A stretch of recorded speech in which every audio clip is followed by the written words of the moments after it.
No tere, kalamehed ja kalanaised. Oleme taas Refishy poes ja räägime nüüd järgmise lugu Feederi maailmast. Täna tahaks teile jagada ja oma arusaama infot või teadmist ühe olulisemat komponendi kohta Feederi püügis on feederkorvid. Ja nüüd räägime iga feederkorvi tüübist ja nende rakendamisest lähemalt. Nii, ja siin ongi tänase video teemaks olevad kõik korvid, mis minu käes on hetkel kasutus on. Osad veel kindlasti ka veel juures olemas, aga need on hästi väiksed, need on tavapüügis vist ei lähe eriti vaja, need on pigem spordipüügi jaoks. Aga kokku võib jagada feederkorve kaheks. Ühed on metallist ja teised on plastikust. Ja siis nii metallist kui ka plastikust jagunevad erinevate tüüpide järgi ka. Et mis üldine vahe nende metall- ja plastikukorvide vahel on see, et kuidas see sööt nendest välja pudiseb. Et kuna metalli korvidel on see traad on suht peenike enamikel, siis see sööt, mida te sinna panete, pudiseb vees nagu tunduvalt kiiremini, kui näiteks plastikkorvide puhul, kus on see nii-öelda plastiktraati nagu jämedus on veidi suurem ja paksam. Kui me räägime metallkorvidest, siis need on ka kahte, isegi kolme tüüpi olemas. On tavalised, peatakse silmas tavalised sellised võrkkorvid, siis on niinimetatud tüüsid, kus on võrreldes tavaliste metallkorvidega, kus on see raskus on siin külje peal, on see raskus allpõhjas. Mis nende peamine vahe on? Vahe on see, et kuidas nad on sellest viske puhul lendavad ja kuidas need on sellest põhja pealt kättesaamine on. Ja siis kolmas tüüp on sellised kuuli või puletid, kus on see raskus on seal kujundatud selliseks otsa peale selliseks kuuliks. Ja see on nagu mõeldud tegelikult hästi kauge distantsi püügi jaoks. Mul on siin 70-grammine kuul, ehk tema lendab ongi nagu kuul nii-öelda. Siis tavaliselt metallkorvidel on olemas ka sellised nii-öelda sarvekesed all, et ta püsiks paremini põhja peal. Näiteks siin on mul 60-grammine korv. Ma arvan, et kui siin oleks olnud selline sile või flat raskus, siis ta ei püsiks põhja peal nii hästi kui see. Aga need on olemas ka erineva raskusega. Nagu ma ütlesin, see on 60-grammine korv. Siin on selline raskem 100-grammine korv. Nagu siin näha on see raskus, on siin see tina ots on siin nagu natukene jämedam. Et ütlen ausalt, et meie veekogudel välja võib-olla Narva jõgi 100-grammist raskemaid korve eriti kasutada ei ole vaja. Võib-olla on mõned sellised olukorrad, kus on kõrge kevadvesi, siis on vaja. Siis on olemas metallist ka sellised suurema mahutavusega korvid ka võrgust. Siin on ka need sellised konksud, millega saab see korv paremini põhja peal pidama. Et nende vahe ongi ka, mõlemad on näiteks, siin on 60 grammi, siin on 70 grammi raskus alla, aga see sööda mahutavus on tunduvalt erinev.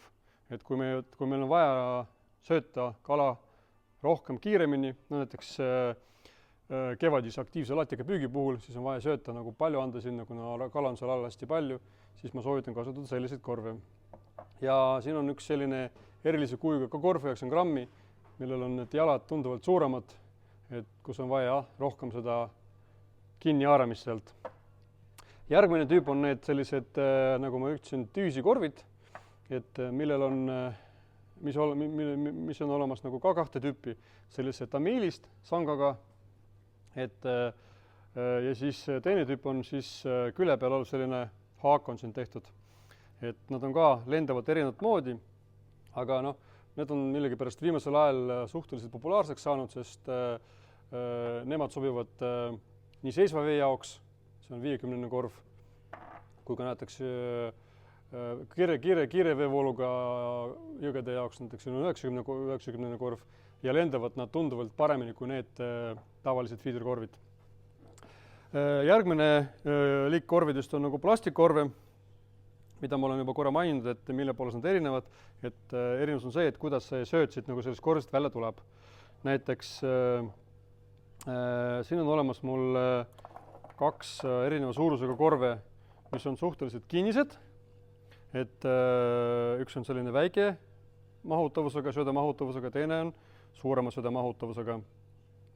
Et noh, neid korve kasutatakse peamiselt jõgedel, kus on tugev veevool ja siis, kui mul on kindla peal vaja seda, et see sööt, mida me sinna nagu viskame, jõuaks ilusasti põhja ja nende korvidega on hästi tuleb välja elusa komponenti nagu põhja peal andmist nagu.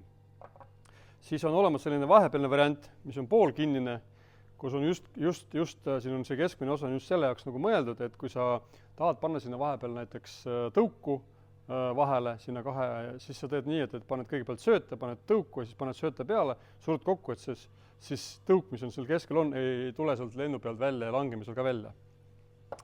Järgmine tüüp on sellised plastikkorvidest ka on selliste kõrvadega. Siin on eriti näha 2 sellist erinevat suurust korve.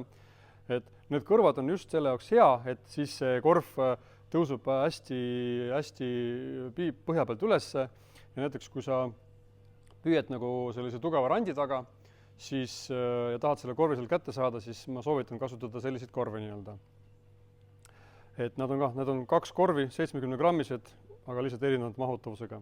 Ja nüüd, kui sul on vaja nagu ka eelsööta, eelsöötmiskorve on olemas, sellist tüüp, üks neist on selline suurem jämedam korv, et kuhu mahub hästi palju sööta, et see sobib ka jõgedele, see on 80 grammi, kui sa paned siia sööde ka veel juurde, see on, ma arvan, see on, koos söödega on see mingi 120 grammi kaal, et nii, et arvesta kindlasti sellega, et mis on sinu ritvatest, et reeglina ritvatestit ei ole selle korvi raskuse järgi, vaid korv pluss sööt, nii et arvesta sellega ka. Ja nüüd viimane tüüp plastikkorvidest on sellised niinimetatud aknatüübi korvid ehk window'id nimetatakse neid. Need on siin 3 erinevat tüüpi. Esimene tüüp on selline nii-öelda avatud, on aken ja siis võrkuga. Teine on siis selline avatud aknaga, aga suletud igalt poolt ringi. Ja siis 3. on selline suurte avadega, see on pigem selline eelsöötmiskorv. Millal neid kasutatakse? No peamiselt neid kasutatakse siis, kui sul on vaja tõesti, näiteks see kinnine korv sobib väga hästi, kui sa tahad viia alla põhja suuremas koguses elusa komponenti, näiteks hakitud tõuku või hakitud ussi ja sa paned siia seda elusat komponenti sisse ja lihtsalt katad selle ava kinni selle tavalise kuiva söödega, niisutatud söödega ja siis, kui ta põhja peale jõuab, siis need ussid või tõugud ei lagune seal kuskil selle vee keskel, jõe keskel, vaid jõuab ikka põhja ja siis hakkab sealt nagu see sööt nagu välja tulema.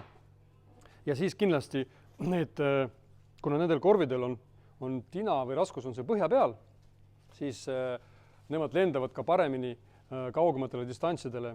Näiteks, et selliste korvidega ma olen püüdnud Lätis 65 meetrit distantsil, et see sai ilusti täppi visatud.